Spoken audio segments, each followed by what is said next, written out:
The European Central Bank has unleashed more stimulus to try and boost economic growth. ECB President Draghi cut 3 rates and expanded bond buying, but is it enough? Guy Henderson reports from Frankfurt. In December, Mario Draghi was criticised for not doing enough to boost the economy. No one is accusing him of that now. With today's comprehensive package of monetary policy decisions, we are providing substantial monetary stimulus to counteract heightened risks to the ECB's price stability objective. The president of the European Central Bank announced a package of measures that includes expanding a nearly year-long quantitative easing programme to 80 billion euros a month from 60, adding corporate bonds to the list of assets it can buy.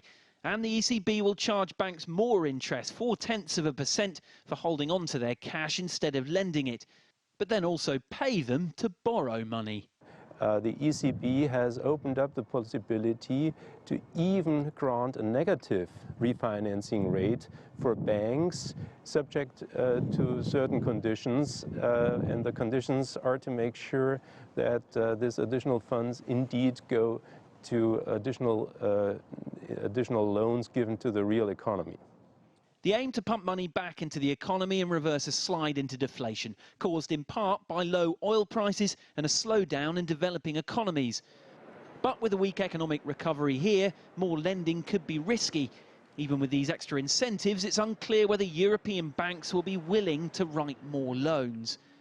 It could take months to gauge whether the ECB has fired a bazooka or a dud. The ECB knows there are limits to its powers, which is why Draghi again called on governments to play a role by carrying out structural reforms that might make their economies more attractive for investors.